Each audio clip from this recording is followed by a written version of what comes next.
Okay, so we ran into a bit of a complication 2 nights ago. We were trying to till this field up to put a summer cover crop mix in. The PTO on the tractor does not provide enough power to the tiller, so I'm going to disconnect the tiller from the tractor here, and then do my best to dissect the tractor enough so that I can see into the PTO a bit and try and see what's wrong with it, and then see if it's something that I can fix or if we have to send it into a mechanic. In the meantime, it's dried off enough that I shouldn't need four-wheel drive to do this field, so I'm going to hook it up to our other tractor that does not have four-wheel drive and try to till that up once I get this a little bit dissected. The other thing that's happening is, in theory, the crimper will be coming today, and I should be able to crimp that other field. So.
Okay, I finished up the tillage for the plot, and I'm running out of daylight, so I will not be able to seed it tonight, but hopefully tomorrow.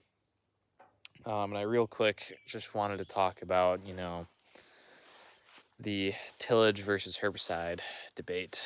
And, I haven't talked about this a whole lot on the podcast, but my quick overall thoughts on this, because I'm very hungry and I want to go in and eat and shower off, is no matter if you're using tillage or herbicides, the goal should always be to reduce your usage and dependence on either one. This is going to help with labor, the actual physical cost of it, of the process, and both are really bad for the soil. Tillage, obviously, the obvious answer, you can just look up there, right? It's ripped to shreds. The top 2 inches, this much of the soil is ripped to shreds. That can lead to soil erosion, but the big thing is, the soil erosion can be very well mitigated. The main issue that people have is it destroys the soil biology, because you're destroying the soil structure, you're destroying the root systems, you're destroying the fungal pathways, all those sorts of things. And those are all very legitimate concerns, and they're all accurate. Tillage and plowing does that. Herbicides do it too in a different way.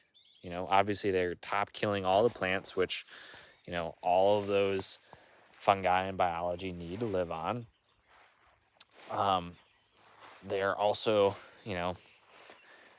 the science behind it is there's enough of it where I'm willing to say they probably do have a direct impact on soil biology in some sense.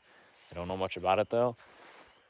And the overuse of herbicides will totally do that. What I don't like to see is, I'm going to use herbicides because I care about soil management and soil health, so I'm going to use every single herbicide that I need to get the perfect plot.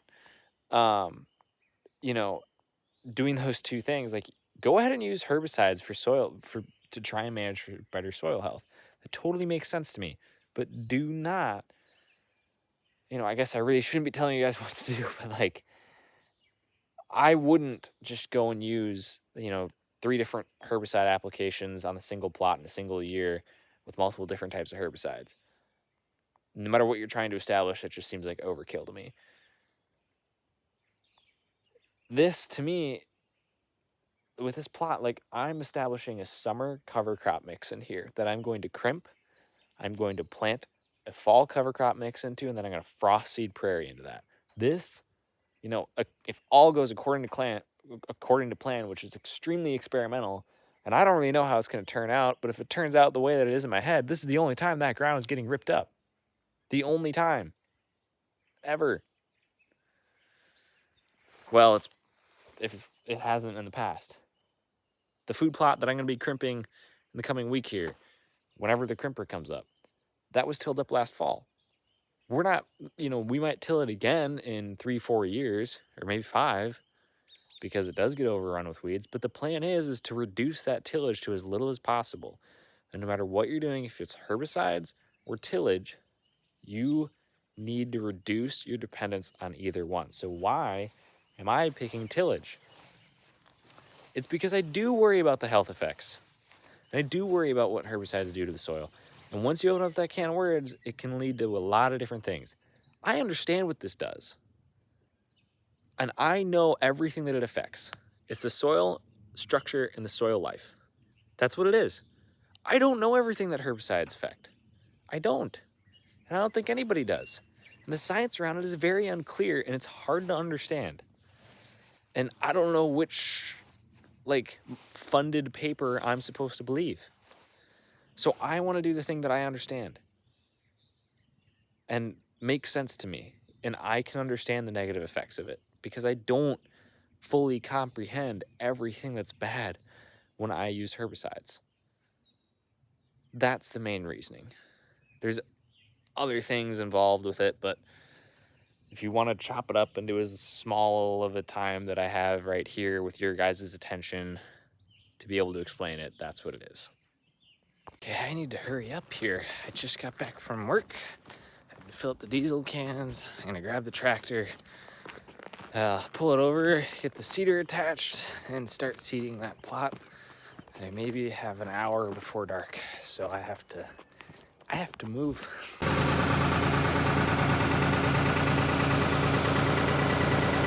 Okay, I'm on plan B here, or C. The seeder on the tractor broke.